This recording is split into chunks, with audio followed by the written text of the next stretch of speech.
All right, let's clarify something. ADHD is not, I'm going to write this email. Oh, look, a squirrel. It's more like, I'm going to sit down and write this email. Wait, I should probably brush my teeth before I do this. But now that I'm in the bathroom, I'm realizing that I forgot to take my medication. So now I'm going to take my medication. So I get my little pill cutter out, but then I realize I don't have anything to take my medication with. So I have to go downstairs and get a cup. As I'm getting a cup, I realize that I haven't made any coffee yet. So now I need to make coffee. And then I look over at the dishes and I see that they're dirty, which somehow reminds me that I need to do a load of laundry. So I go downstairs and do a load of laundry, come back upstairs, completely forget what I'm doing. But don't worry, coffee has a smell. So I remember that I was making coffee. Finish making my coffee, realize we don't have creamer. Oh crap, I should make a note that we need to go get creamer at the grocery store. No, wait, focus, gotta go upstairs. Take my pill with my coffee, but leave my coffee in the bathroom. Still haven't brushed my teeth. Get back to the office, sit down to write that email. What the heck was that email about? I don't know. Oh, by the way, I'm still not wearing pants. And instead of doing anything, I'm gonna make a TikTok.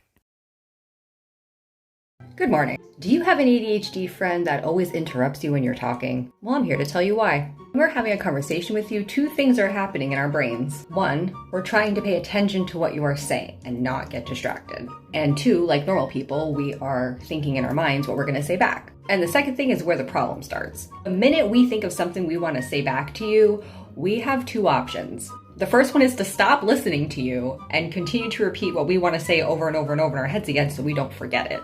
And the second option is to just blurt it out.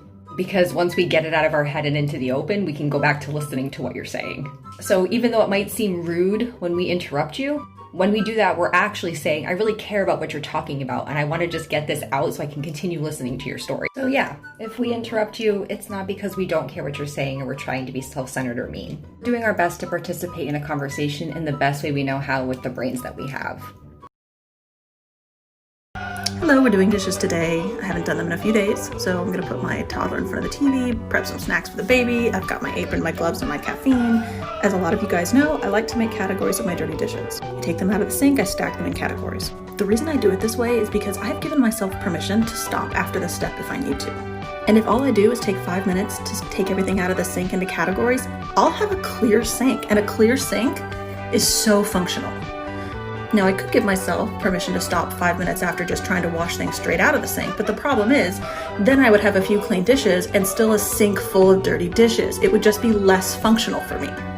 Now I'm going to do the cleaning. You can give yourself permission to just clean one category at a time. I'm loading my dishwasher, but if you hand wash, you would just be hand washing your categories like this. When I do it this way, no matter when I stop, I have some clean dishes and a clear sink, and that's awesome. Doing dishes is functional, it's not moral. So put on a good song or a Netflix or call a friend and give yourself permission to do a little bit of dishes.